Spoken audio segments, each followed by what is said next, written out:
welcome to the Leaders of Leader podcast, brought to you by the YPO Leadership Development Network. Here we are exploring the mindset, the habits, the decisions that shape truly exceptional leaders. I am Diana Daniels, entrepreneur, board member, and a lifelong believer that leadership is way beyond titles. It's about growth, about connection, about impact.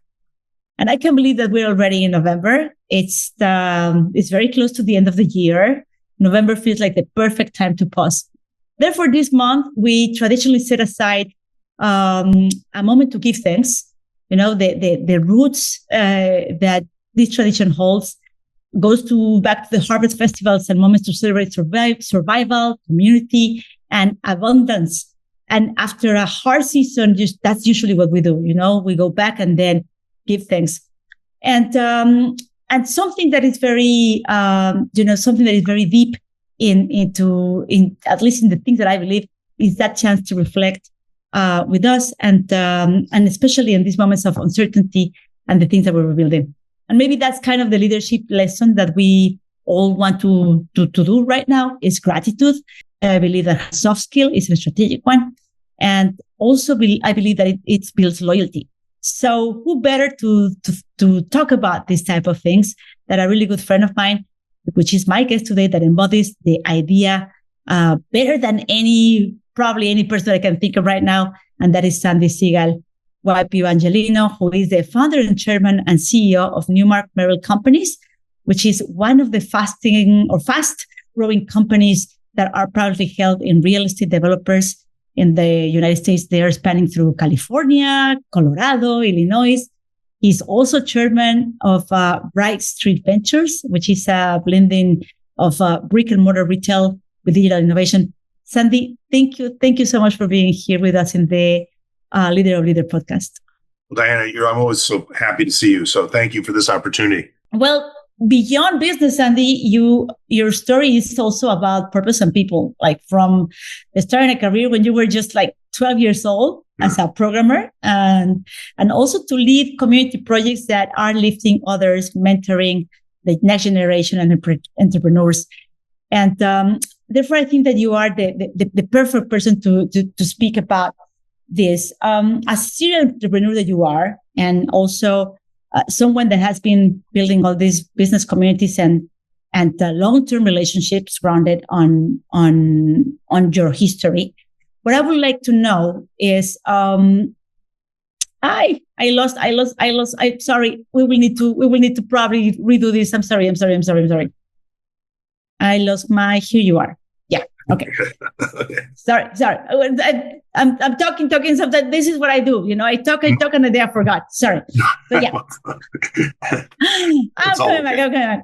Okay. I was amazed by how incredible you were doing to this point. So amazed you made this part. That's fantastic. Yeah. This is what happens. You see, when I'm kind of like lost my thoughts. All right. So here we go.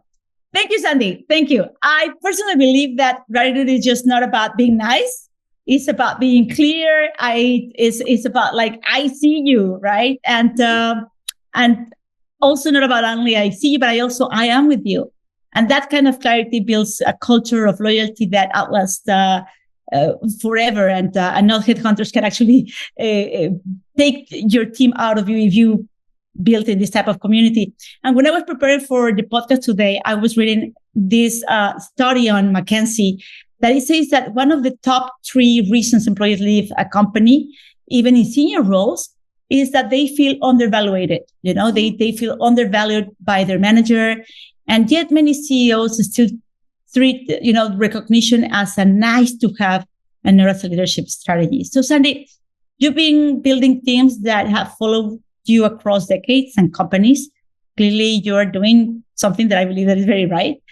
So how has gratitude helped you keep people aligned, loyal, and performing, essentially, or especially in this type of high pressure industry that you are in, real estate?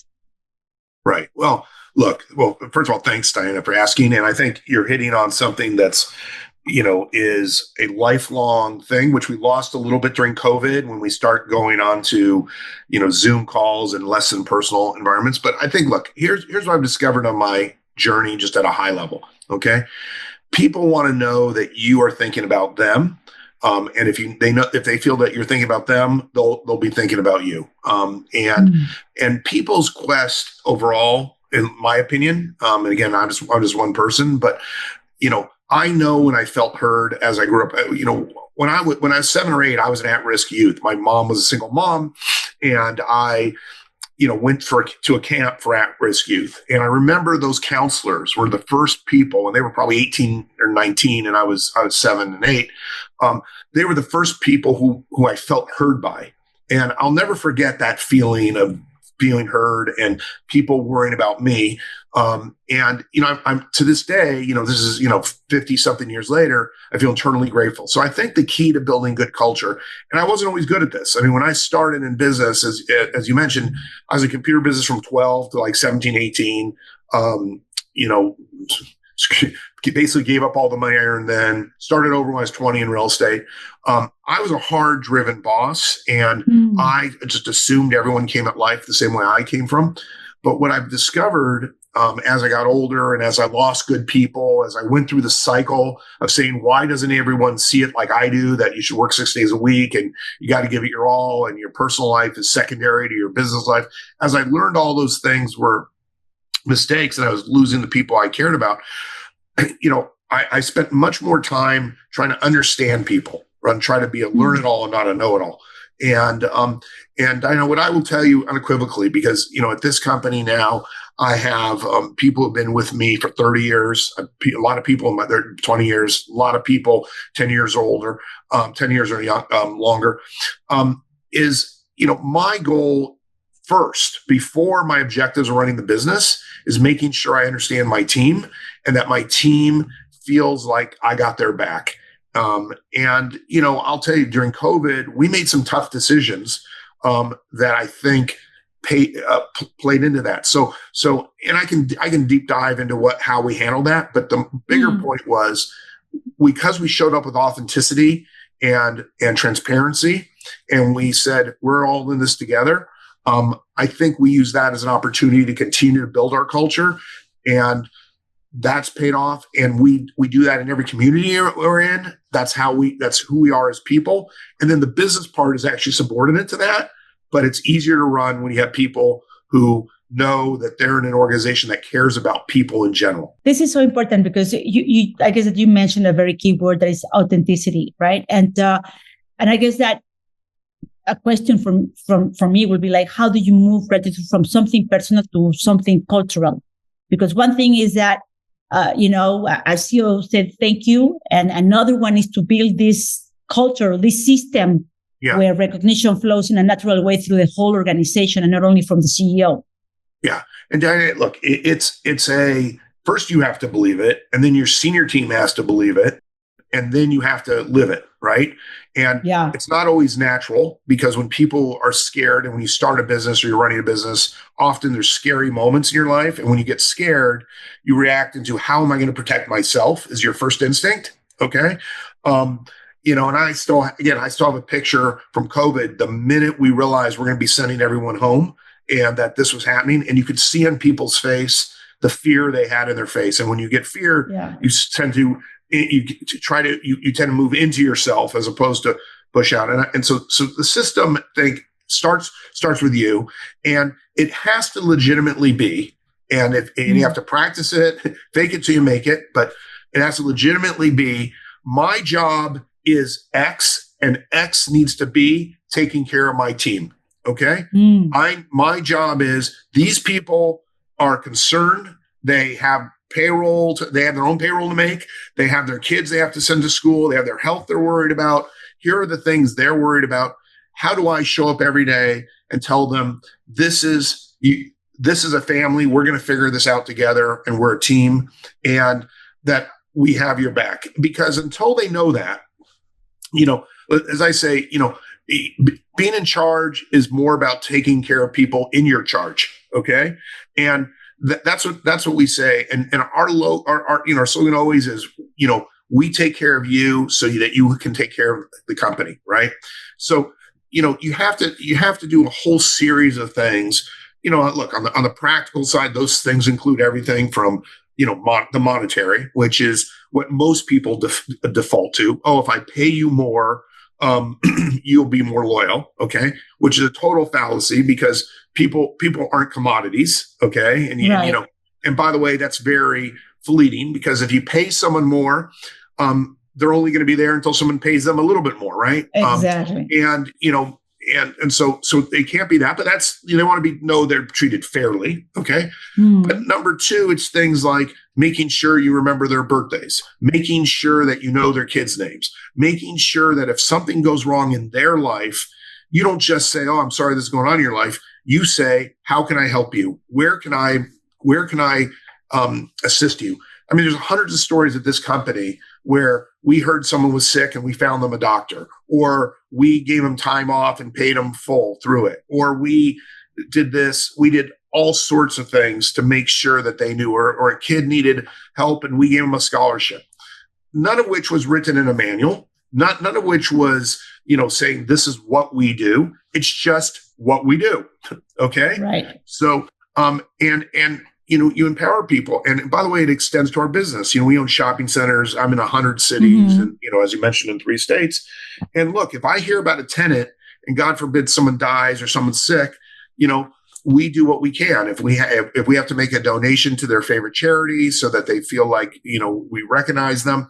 If someone's going through a tough medical situation, we can send them and their family to Disneyland, whatever it is, that's our ethos. And in this world, which has so much cynicism and so much things people feel out of control in, if you can build a smaller community where people know and have faith in how they're connected, they'll walk 1,000 miles for you. You see, but gratitude is easy when things are smooth. And the problem comes when, there's crisis or uncertainty. That's right. You actually spoke about COVID for sure. Yeah. And now we have all these geopolitical wars or trade wars, the shift in regulation, tariffs, inflation, political risk.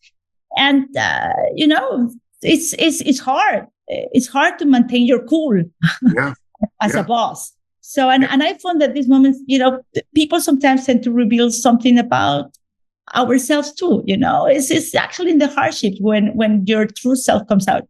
But maybe you can share with us how have you done to stay connected, to stay human, and eventually live better than just to be pushed by the circumstances. Yeah. So look, on a practical level, plus we all are human, right? I mean, it's nothing wrong. We all are human. Yeah. Well, but that's the point. We need to humanize what we do. In every mission that we have, I've seen tons of mission statements, mission statements of, we want to do this, this, and this. But behind all that is, but we want to double our growth every year, or we want to, double our footprint, or we want to do all these things. But we got to humanize people, right? And we got to stop demonizing people. So the practical side of what we do is every Monday, we have an all-team call like a lot of people do. But what do we focus on?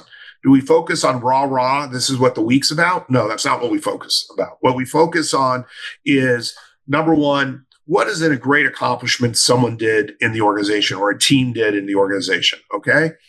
How did that change them? 2, we talk about our charitable pursuits, okay? What are we doing? This week it happened to be we did a 5K run and we gave a lot of money to an organization. Then what do? We have a 5 things you don't know about me thing, where our team members talk about, one team member every week talks about who they are, who their family is, who their everything.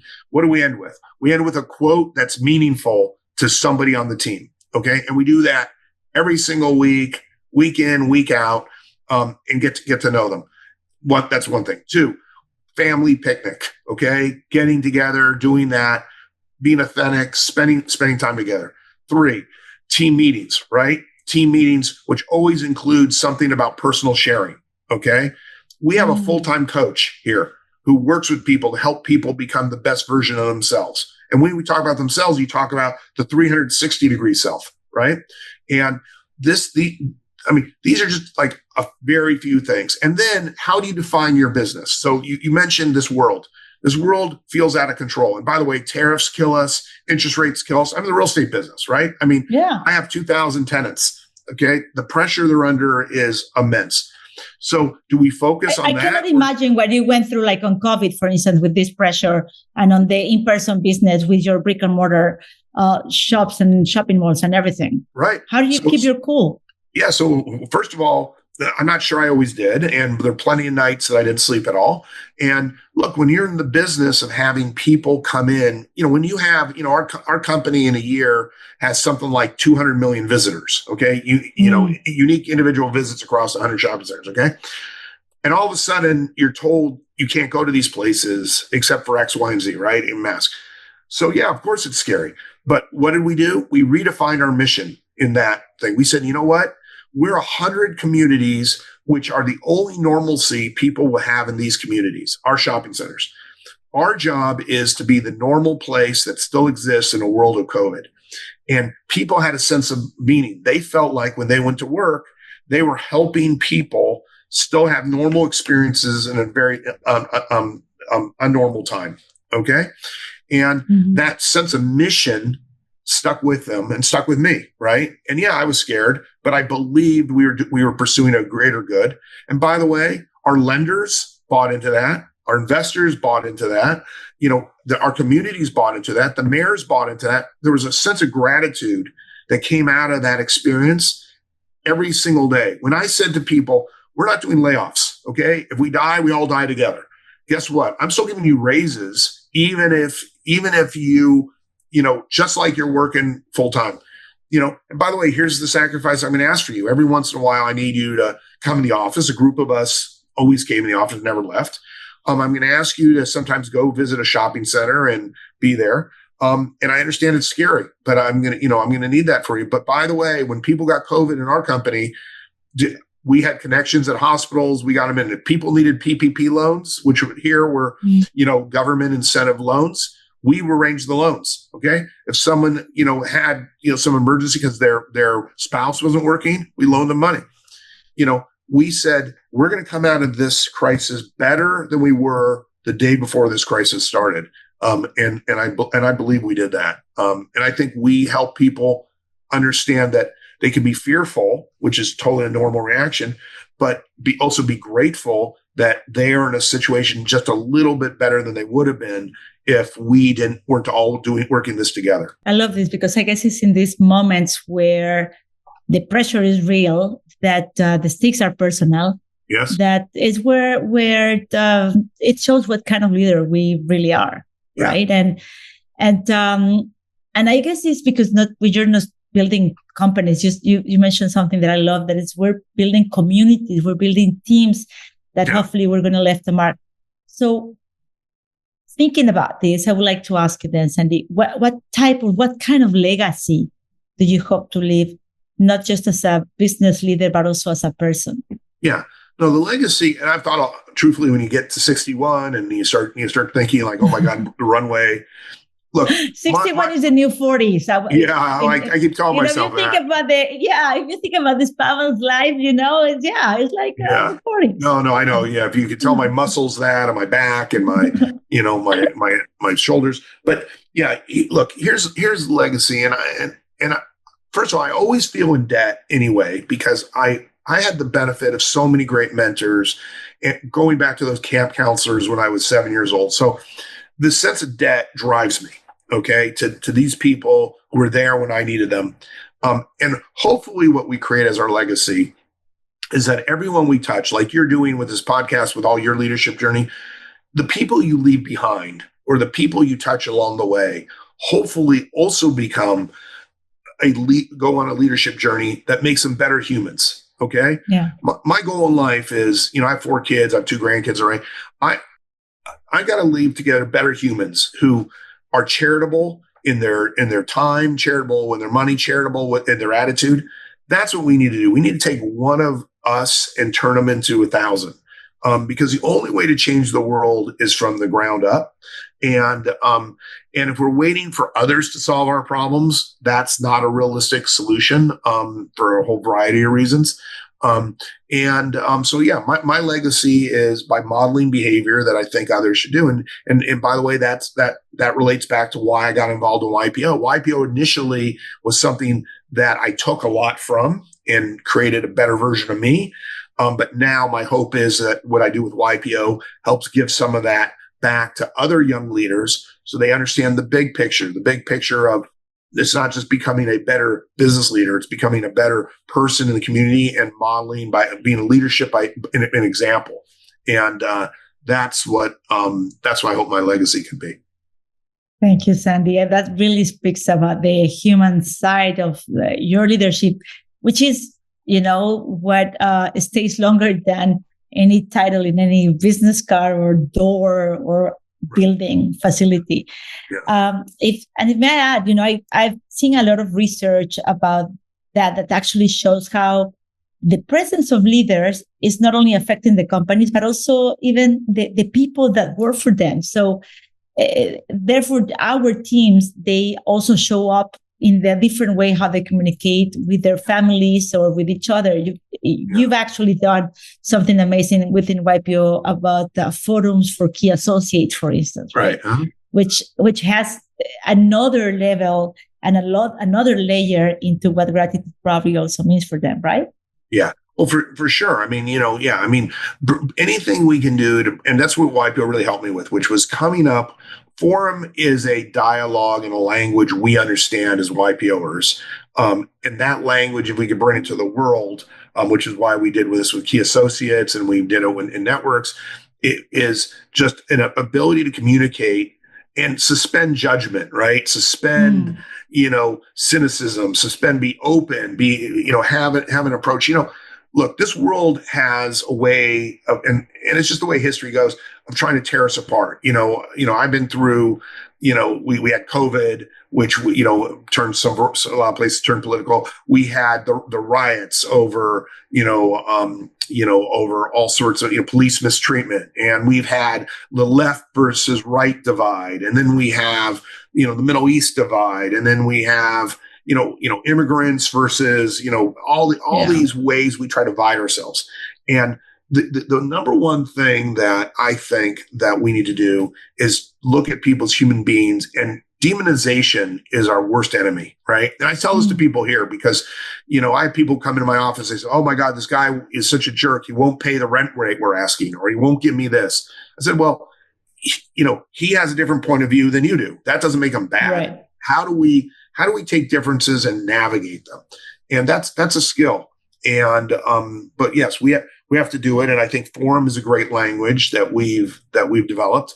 And we got to roll that out to more and more people. And by the way, we practice that here. It's just, Forum confidential is a word we use in the company because that means I'm sharing something with you. I don't want to be used against me. I don't want to be judged. I just want to share something, and I don't want you sharing with anybody else. I'm trusting you, and trust is a big factor. Once you have trust, you can do almost anything. Yeah. I love this. And I love this idea of the ripple effects, because it's not just about what we build, but what we enable others to do. Yeah. And speaking about that, and I'm thinking not only about our teams, but also like, how do you affect, like in your kids and maybe into your grandkids? Yeah. The next generation of leaders that is coming up very fast. Yeah. They're also walking into a world that is very different from the one that we started in. And as we have like hybrid teams, that we have, in my case, I have a lot of decentralization teams,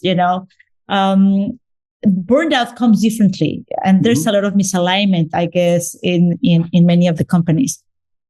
What are the skills and the mindsets that, or even let's say emotional muscles, right, that you think that should matter the most for these future leaders? What would you want this next generation, the mentees that you have, your kids, the young CEOs that we have in there to focus in becoming? Yeah. Well, look, I think there's a couple things, and my kids are now 24 to 34, so 4 of them. So I've seen all cycles of their kind of young adulthood. And I think there's a couple things. First of all, I think you need to identify as a person what makes you unique just in the world. Okay. You have to have a view about what your unique gift is. You got to believe you have a gift to give, because if you don't believe you have a gift to give just overall, I think that there's a certain thing where there's jealousy about they're so good, they have this, they have that. It starts with you. You got to feel comfortable with who you are in a time where there's a lot of uncertainty. Being uncertain and being comfortable who you are can coexist. Number one. Okay. Number two, you got to learn to listen. Okay. And the problem we have today, because as you said, there's so many things that you're younger than me, and but like when I started, look, you had to talk to people and face to face. And, there were no emails. There were no ways to, you didn't FaceTime people. I mean, there was no Zoom. Right. I mean, you had to see people face to face, and you felt their entirety of who they were. Okay. And so we got to convince young people, in-person discussion, personal conversation is so important. And that's a big thing. Okay. And so how do you learn about who people are? Better to go deep with people than wide. Okay. And so that's important. And number three, you need to be a good listener. Okay. God gave you one mouth and two ears. And, today people are so certain about putting their feelings down and typing them down in tweets or Instagram or whatever. They just want their feelings out there. We get your feelings. What are other people's feelings? Okay. And how do you change the dynamic of that? And I think that is a skill and a muscle memory you have to do. And, and when you ask someone how they're doing, and I say this applies to if you're 13 years old and you ask someone to you're 90 years old, you actually want to know how they're doing. Okay. And it's a YPO thing that we've learned, right? And that we go deep immediately because we want to understand what's going on. But I think that's the key to life. Look, I think the key to life is how can you understand how other people feel, and why is that different than you, and how exciting it is in life that people have a different perspective than you do, and how do you integrate their perspective in how you live. And I think that's a skill set. And, so I always tell because I mentor a lot of kids who come here. And when I say kids, these could be people who are in high school or just graduating, or are interns, or people that are formal mentors that I mentees of mine. Look, know what you're unique at. Make sure you communicate clearly with people, see them face to face, and learn about what people are interested in. Be interested, not interesting. And I think you can go a long way. So that's what we push out there. On top of that, everything we earn is a temporary gift given to us. How do we turn that into something that multiplies? Is sort of the long-term goal. And finally, I tell people, and I may be going on a bit, is that when you balance your life isn't balanced every single day. Okay, your life isn't balanced every single week. You have an arc of living. Okay, and as you go through discovery, that arc starts when you reach an apex. You look around and say, have I done the things I want to do? And as that arc goes into a place where maybe you have a little more time for yourself, that's when you start not just taking care of yourself, because I don't think the goal in life is happiness. I think the goal in life is fulfillment. You go, how do I take care of others? How do I create that legacy so the next person has just a little easier time than I did? I really love this, because you spoke about like basically building a culture of reflection and recognition. I guess that is a mastering skill, not to forcing it into anybody, but actually building up into your team, your family, your friends, your mentees, your kids. I guess is as important. I wonder, are there any books or mentor or mentor resources or habits that maybe you have shaped during this time that you probably want to share with other leaders? Yeah, I mean, look, I'm a big biography reader. And so, I read a lot of biographies, and and I like understanding how people's journeys go. So, I mean, there's a whole series of them. I mean, I read John D. Rockefeller wrote, there's a few autobiographies around him and his story. That was one of the first ones that I ever read that were incredibly meaningful for me. I read a lot about Abraham Lincoln, these flawed individuals who came from nowhere and how they created and dealt with stuff. So there's incredible Abraham Lincoln biography. That's just amazing. I'm reading a book right now on Ronald Reagan. Ronald Reagan is an incredible leader. I came up, my first vote ever was for Ronald Reagan, and he was an inspirational leader. And how did he take the country and leave it better? And look, you disagree with his political views, but who he was as a person. And then there's an interesting resource that I highly recommend. There's a guy named Pete Souza. Most people haven't heard of Pete Souza, but Pete Souza was the presidential photographer for both Ronald Reagan, one of the oldest presidents, Republican, and for Barack Obama, one of the youngest presidents, Democrat. And he was so he saw Ronald Reagan in his most intimate moments, from the time he was sworn in, when he was shot, to when he went home, even through Alzheimer's, and then did the same with Barack Obama. Two different leaders, but saw every intimate moment of them. And if you can get, if leaders want to get that book that he's written about his journey with both those leaders, and there's an incredible documentary about him. I think it's called Shade or Be Shaded, something like that. But it's by Pete Souza, and he shows these pictures. And I did a YPO event around this, by the way. It is so amazing because it speaks to the role of a leader, and it shows that the leadership style is not a political motivation, is not you could come from different places. Barack Obama was obviously Black. Ronald Reagan came from the Midwest. I mean, it's a whole different genre, different time periods, but the same styles they use to connect with people. And I'm a huge fan of that. There's all the usual tactical books that we could talk about. The other book that I think is amazing which talks a lot about psychology, is called Never Split the Difference, which is a negotiating book, but it's written by an FBI profiler who talks about how he works with people who, are really in the criminal justice system, and how he gets information from them and uses that, how he connected legitimately with people to get information and understand them, negotiate with them, create better outcomes for them. It's another great book. I mean, again, as I mentioned at the beginning, I really try to be a learn-it-all, not a know-it-all, because I think that's the key, and forever be growing. But those are just a few of them that I'm inspired by.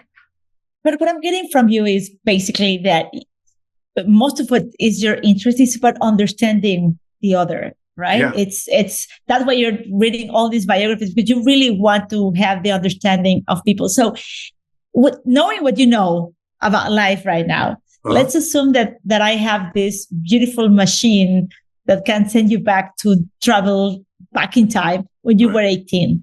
Yeah. What advice would you tell to yourself, knowing what you know, to that 18-year-old? Yeah, look, it's a great question. And truth is, if my 18-year-old Sandy heard what I would tell it now, it might not be, I might not be me now. Right. But I think what really I wish I knew then was, you're not supposed to know everything, at every stage of your life, right? That not knowing is part of the journey. Okay. And that suffering that I was going through, trying to figure out who I was going to be, because look, I got to be honest, when I was 18, I thought I was already has-been. I'd made all this money in computer programming and gave it up and lost all the money, at 18. I already felt like I'd missed my window, right? Like God gave me my one opportunity. But, so look, I think knowing you're normal when you're suffering is a big thing. Frankly, that's what those counselors did for me when I was 7, and that's different mentors did along the way. But, look, the best thing I ever got in life was a gift from my grandmother, right? And she was very religious, but and I wasn't at the time, but she used to say, if you don't knock on the door, God can't answer, right? And the truth is, what I found out through life is God does answer. Okay, He may not answer in the way you expect it to, and everything else. It's our job to show up. So just keep showing up. And when you show up, good things happen. Not always right when you want it, not as you expect it, but that's okay. So yeah, I wish I knew better back then that suffering is normal and okay. But it leads you to better places. And all the change, I think you said this earlier, and I agree with you so much on this point, which is turmoil creates opportunity, right? That's when you make big difference, because when people are vulnerable, you show up for them, that forever binds you. When things are going good, it's much more transactional, right? So yeah, and it's easy also, right? When everything is good, it's very easy, but when it's bad, it's a hard time. No, I love this. I was actually going to ask you, what was the best advice you ever received? You already kind of answered me about your grandma. I love this. Yeah. If you not knock the door, God may not answer. Yeah. If you don't knock on the door, God can't answer, right? Is a big thing. And look, I've gotten a lot of advice in my life that resonated, but there's so many sayings, the learn it all, know it all. Look, the guy being a learn all, know it all, I learned because that was Kobe Bryant's saying about Kobe Bryant. Kobe Bryant, when he was asked, we had a coach who came in who coached Kobe Bryant, and he said, when everyone wondered why Kobe Bryant practiced as much as he did when he was already the greatest player of all time. And he said, because, I'm a learn it all, not a know it all. I just want to be better every single day. And I think that's amazing. And then, I had a great therapist who, when I went through my divorce, was all about progress, not perfection, move one foot in front of the other. So, there's a lot of great sayings out there. But you just got to, you just got to live, you got to live the authentic you. And I think that's important. And, and I think that there's, I think who we are as people helps define our future. And we got to believe we're in control of our lives in some fashion. And it's tough in this world to believe that. But I think everything about life at 61 tells me, good people, good things happen to good people who try hard and show up in an authentic way. I agree with you. All right. So it's time for our quick fire round. Okay. And I'm going to ask you 10 questions. Right. The rule is that you just answer one word, whatever comes to your mind. Are you ready? I am. All right. Okay. What is the most essential trait that a great leader must possess? Empathy. What's one word that describes how do you lead? How do I what? How do you lead? How do I lead? I lead it with authenticity.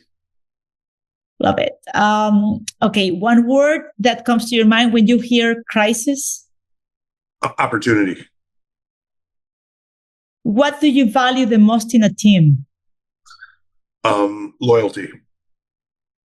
What's your relationship with risk in one word?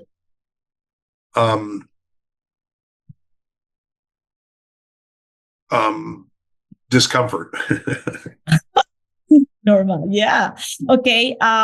Your leadership style today? Open. Your legacy in one word?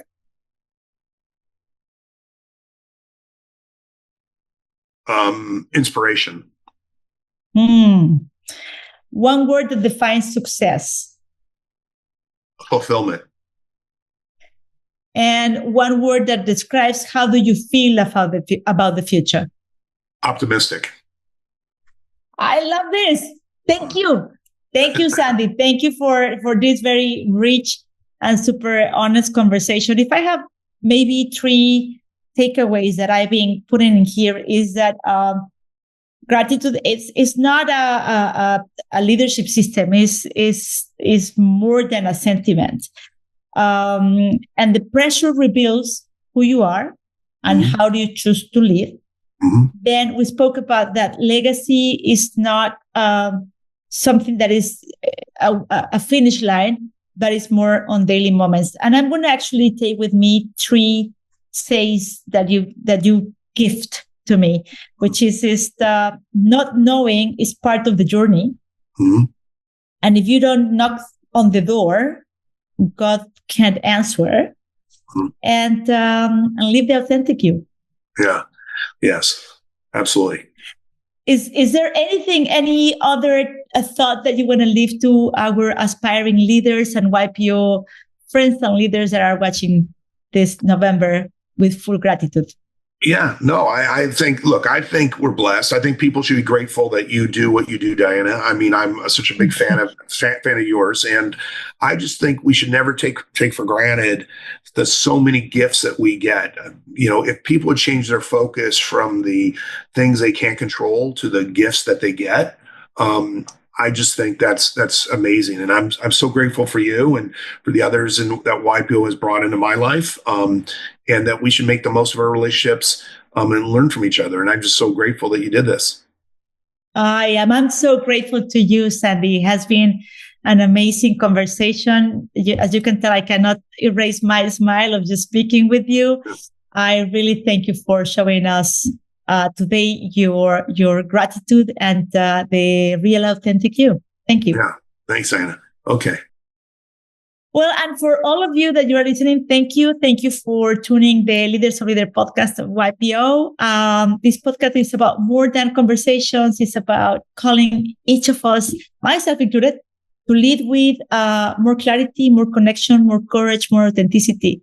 So see you next time and stay close to you, to your friends, to your family, and happy November. Thank you. Thank you.